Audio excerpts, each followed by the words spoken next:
আমি ওকে বিয়ে করেছি।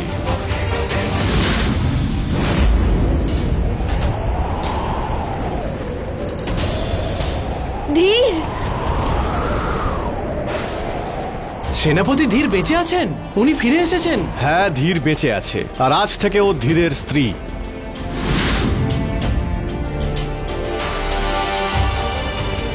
আমার স্ত্রী।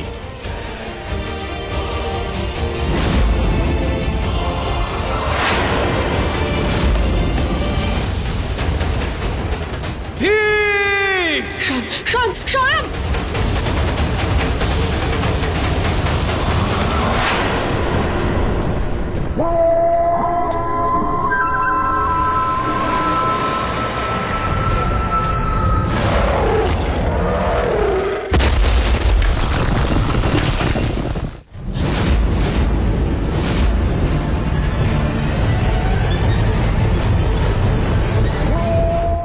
আমাদের হবু রাজা তো রাক্ষস, রাক্ষস!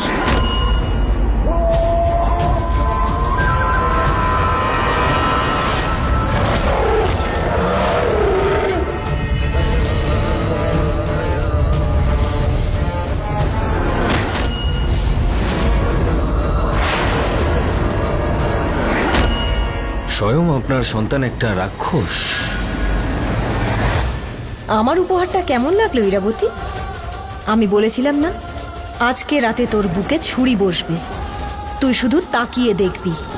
আজ রাতে তোর সাথে এমন কিছু হবে যা তুই শুধু বেঁচে থেকে নয়, মরে গিয়েও মনে রাখবি ইরাবতী।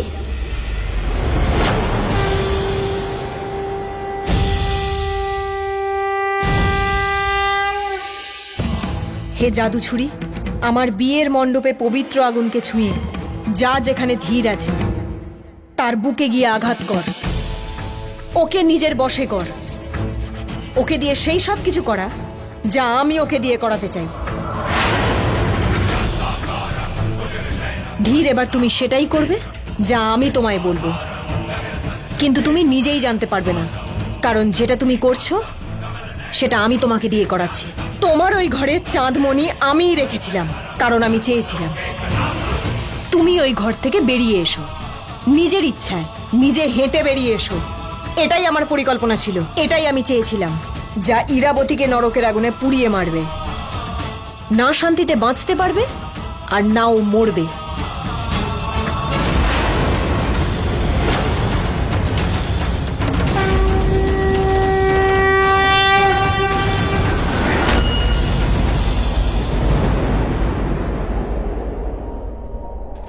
ধীর, এসো ধীর, এসো, আমাকে বিষ্ণুদেবের মন্দিরে নিয়ে চলো, আর ওই মন্দিরে স্বয়ং বিষ্ণুদেবকে সাক্ষী রেখে আমাকে বিয়ে করো। এসো। আমি আসছি মুনিয়া, তোমার কাছে তোমার ধীর আসছে।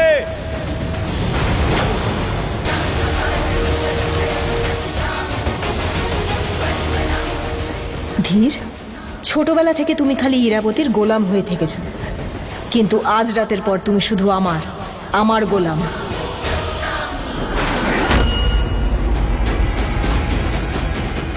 প্রহরী, যাও তোমরা গিয়ে ওই রাক্ষসকে আটকাও, আর মনে রেখো রাক্ষসের গায়ে যেন একটাও আঁচড় না লাগে, বুঝেছো?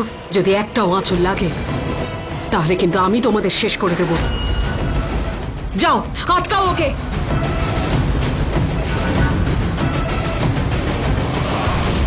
কি করেছো তুমি চন্দ্রকান্তা? এটা কি করে হলো? একে কর্মের ফল বলে রাজকুমার ধ্রুব। ইরাবতীর কুকর্ম তার সামনে রয়েছে।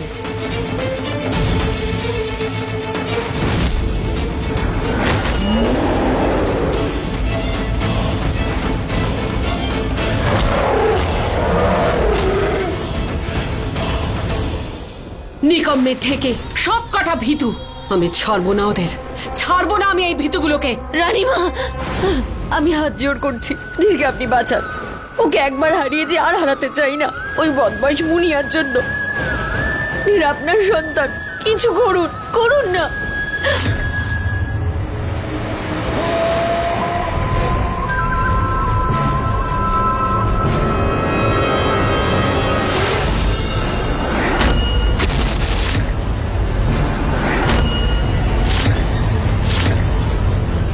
ইরাবতী, তোমার এক সন্তান আরেক সন্তানের বিরুদ্ধে দাঁড়িয়ে রয়েছে।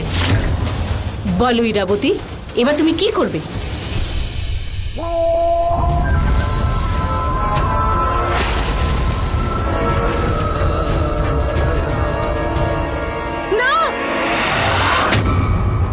না, তুমি মায়া শক্তি প্রয়োগ করবে না, তাহলে সবাই দেখে নেবে চন্দ্রকান্তা। সামলাও তুমি নিজেকে।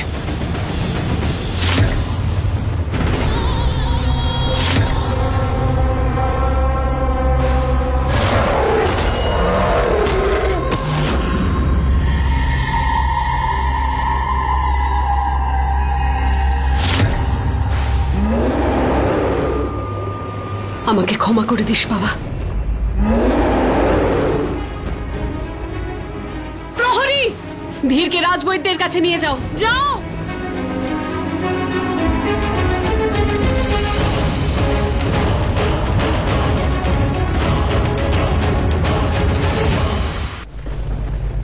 মুনিয়া, তুমি ঠিক আছো তো?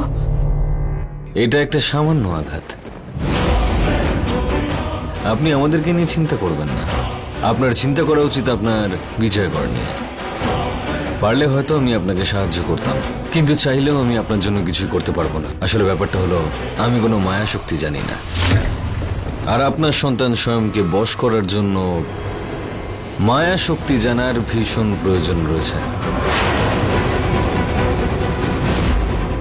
সেজন্যই যান আর আপনার বিজয়গড়ের খেয়াল রাখুন।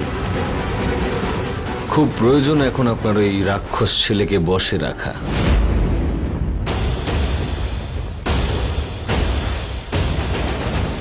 তুমি এসব কেন বললে? আমরা সাহায্য করতে পারতাম তো। না, করতে পারতে না। আর যদি সেটা করতে তাহলে তোমার সমস্ত সত্যি ওরা জেনে যেত, আর যদি সেটা জেনে যেত তাহলে তুমি ওই মায়াবী অস্ত্রের কাছে কোনোদিন পৌঁছতে পারতে না। ওই রাক্ষস সবকিছু ধ্বংস করে দেবে। সেটাই তো চাইছিলে তুমি, যে ওর রাক্ষস রূপটা সবার সামনে বেরিয়ে আসুক। বেরিয়ে এসেছে। হ্যাঁ, এসেছে। এবারে ও আর রাজা হতে পারবে না। তোমার জন্য। এটাই তো চাইছিলে তুমি, যে তুমি স্বয়মের হাতের মুঠোয় এসে গেলেও বেরিয়ে যাবে। তুমি এটা ভালো করেই জানতে, যদি স্বয়ং তোমাকে ধীরের সঙ্গে দেখে নেয় তাহলে ওর ভিতরের রাক্ষসটা বেরিয়ে আসবে। বেরিয়ে এসেছে। তুমি জানো ওই রাক্ষসটা কি করেছে? আমার মাসিকেও মেরে ফেলেছে, আমার মা বাবাকে মেরে ফেলেছে, আর সব দোষ আমার উপর চাপানো হয়েছে যে আমি নাকি ওই রাক্ষসকে বশ করেছি। কিন্তু আজকে সবাই জানতে পেরে গেল যে ইরাবতী ওই রাক্ষসকে বশ করে, আর ও ওকে লুকিয়ে রেখেছে। এবারে আমরা ওকে চাপ দিয়ে ওই রাজ সিংহাসন ছাড়ার জন্য বাধ্য করতে পারি, মন থেকে না হোক, ঝামেলা করেই সই। আমি ধীরের স্ত্রী, বিজয়গড়ের রাজ সিংহাসনের একমাত্র ও যোগ্য উত্তরাধিকারী। ধ্রুব, আমরা জিততে চলেছি। একবার আমি রানী হয়ে গেলে ওই মায়াবী অস্ত্র পাওয়ার থেকে আমাকে কেউ আটকাতে পারবে না, কেউ আটকাতে পারবে না। রাজকুমারী, রাজকুমারী, ওই রাক্ষস তো একজনকে জঙ্গলে তুলে নিয়ে গেছে।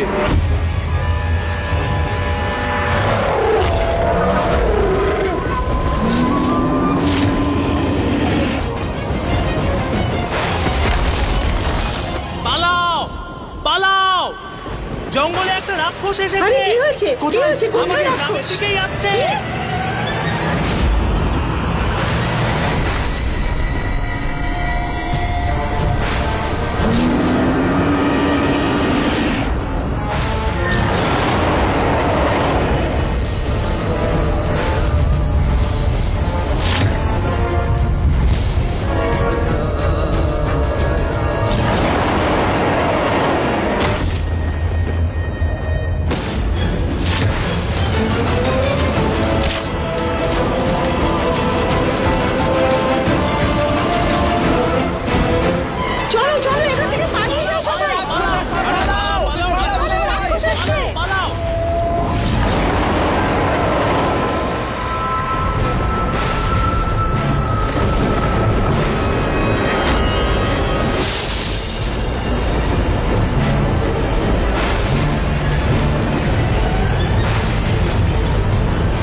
রানীমা কিছু করুন, আপনার ছেলে সব ধ্বংস করে দিচ্ছে। এমন না হয় সমস্ত প্রজা আপনার আর আপনার ছেলের বিরুদ্ধে চলে যায়। আপনার কিছু করা উচিত, কিছু করুন আপনি।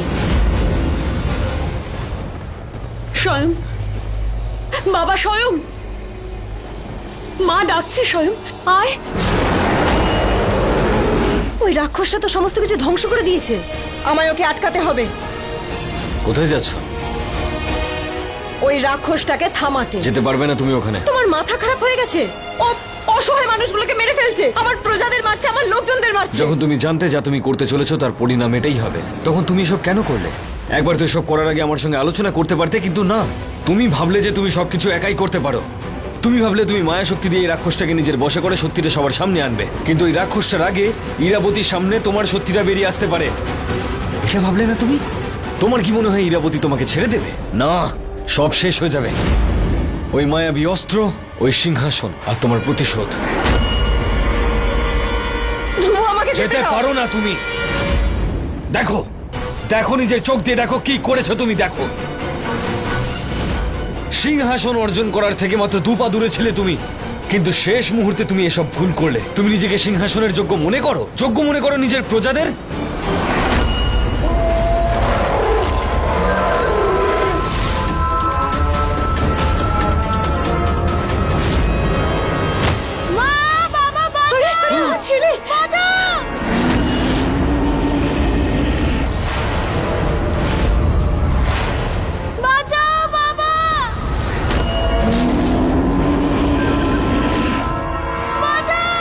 ছেলে, আমার ছেলে, বাঁচাও, বাঁচাও ওকে কেউ। মামি হয়তো বাচ্চাটাকে ফেলে দেবে, তা না হলে খেয়ে ফেলবে। না না, ইরাবতী নিশ্চয়ই বাচ্চাটাকে বাঁচাবে। বাঁচাবে না? কেন বাঁচাবে না? একটা বাচ্চাকে বাঁচাবে না? আরে এই রাক্ষসী তো ওর সন্তান। ধ্রুব, আমাকে যেতে হবে, ছাড়ো আমায়। চন্দ্রকান্তা, আমার কথা শোনো। এটা তোমার সব থেকে বড় পরীক্ষা চন্দ্রকান্তা। একজন ভালো শাসক সেই হয় যে জানে যে নিজের শক্তিকে কোথায়, কখন আর কিভাবে সঠিক ব্যবহার করতে হয়, এমন ভাবে যাতে তার কাজও হয়ে যায় আর তাকে সবাই সম্মানও করে। দক্ষ রানী হতে চাও তো তুমি? তাহলে আমাকে একটা কথা বলো, তুমি নিজের প্রজাদের রক্ষা কি করে করবে, এবং তাও জাদু শক্তি প্রয়োগ না করে? মহারানী, মহারানী, আমার ছেলেকে রক্ষা করুন, না হলে রাক্ষসকে মেরে ফেলবে। আমি নিজের ছেলেকে কি করে মারতে পারি? না, মারতে পারবো না আমি। এমনিতেও স্বয়মের রাক্ষস শক্তি সবাই দেখেই ফেলেছে, তাহলে এখন আর কি লাভ? স্বয়ংকে আটকানোর আর কোনো উপায় নেই। একটা উপায় আছে। তুমিই বলেছিলে না, একজন দক্ষ শাসক সে জানে যে সে তার শক্তি কখন, কিভাবে, কোথায় ব্যবহার করবে, যাতে সাপও মরে যায় আর লাঠিও না ভাঙে। তাই আমি তোমায় আদেশ করছি, দেখি তুমি কিভাবে আমার আদেশ পালন করো।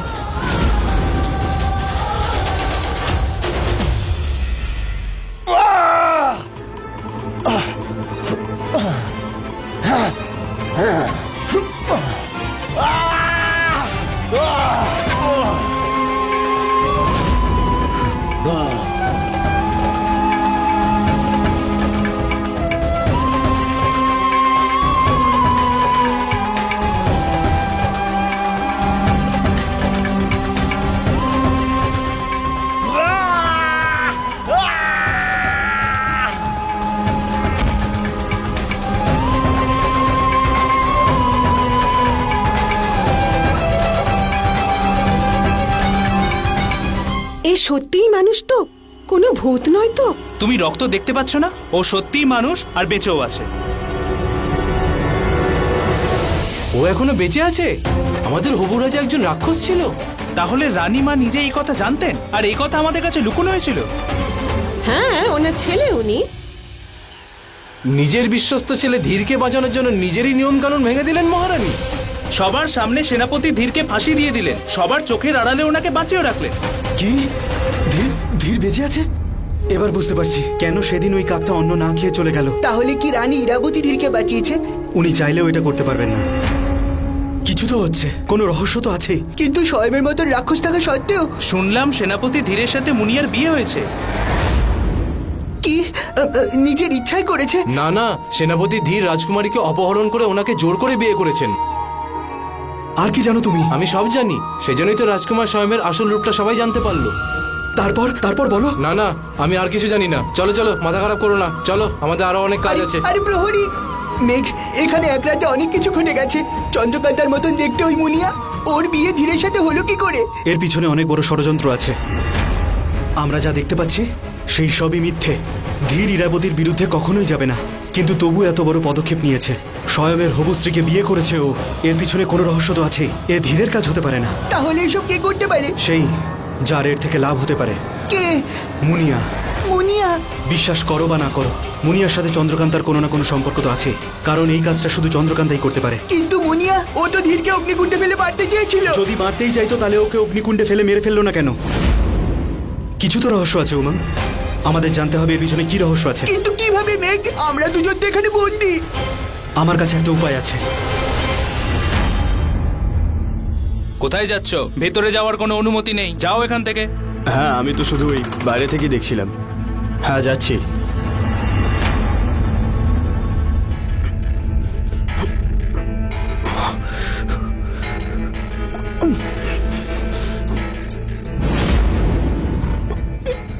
না, ও কিছু তো একটা বলছে, কিন্তু কি? কে? ও কি বেঁচে আছে নাকি? ও না, এ তো সত্যি বেঁচে আছে। মানে মায়ের সব পরিকল্পনায় ভেস্তে গেল। ওই রাক্ষসকে মেরে ফেলুন মহারানী। না,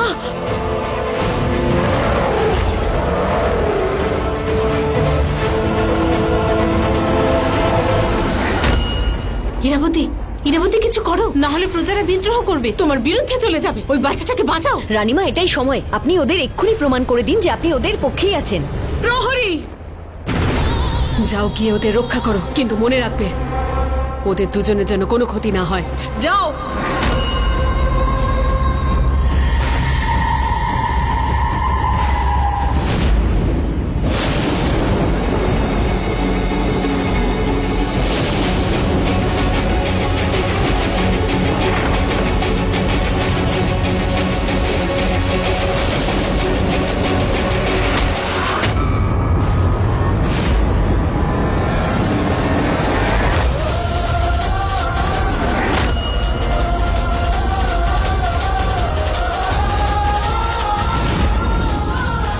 তুমি ঠিক আছো? ঠিক আছো তো বাবু? তোমার কোথাও লাগেনি তো?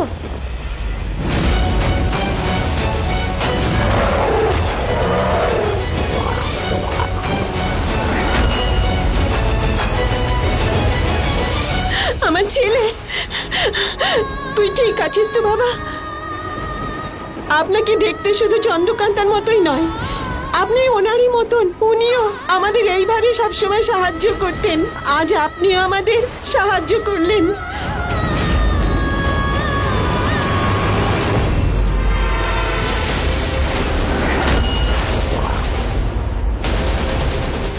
মানুষ, তাও আবার একটা পশুকে ইশারা? এই মুনিয়া ওই বরাহকে কি ইশারা করছিল?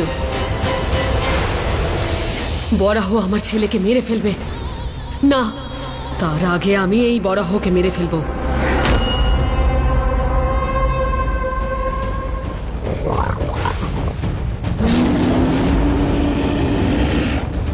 পালিয়ে গেছে। ভগবান বিষ্ণুর অবতার এসেছিলেন আমাদের বাঁচাতে। হ্যাঁ, ঠিক বলেছেন, একদম ঠিক বলেছেন। বন্দে বিষ্ণু। দাঁড়াও মুনিয়া। কিন্তু ওই রাক্ষসটা জঙ্গলের দিকে গেছে। ও সবাইকে মেরে ফেলবে। চলুন আমরা ওর পিছু নিই, নয়তো একে একে সবাইকে খেয়ে ফেলবে। কার পেছনে যাবে মুনিয়া? ওই রাক্ষসটার নয় বরাহটার, যাকে তুমি পাঠিয়েছিলে, যাকে তুমি ইশারা করছিলে? বলো। আমি কেন পাঠাবো? আচ্ছা ঝামেলা তো। আজ পর্যন্ত মানুষের সাথে বন্ধুত্ব করতে পারলাম না, পশুদের সাথে কি করে করব? একটা মানুষকে আজ পর্যন্ত ইশারা করিনি, ওকে কি জন্য করব আমি? আর আমি যদি মায়া কুমারী হতাম তাহলে ইশারা করে আপনাকেই উড়িয়ে দিতাম। যদি জাদু করতে পারতাম। তুমি জাদু জানো? তুমি ওই বরাহটাকে ইশারা করছিলে, আমি নিজের চোখে দেখেছি। নিশি বৌদি, চুপ করো তুমি। না ইরাবতী, যদি আজ আমি চুপ থাকি তাহলে এই রহস্য চাপাই থেকে যাবে। আমাকে বলতেই হবে, ওই বরাহটাকে ইশারার মাধ্যমে কোনো কথা বলছিল। বলো তাড়াতাড়ি। মনে হচ্ছে নিশি আমাকে সন্দেহ করছে।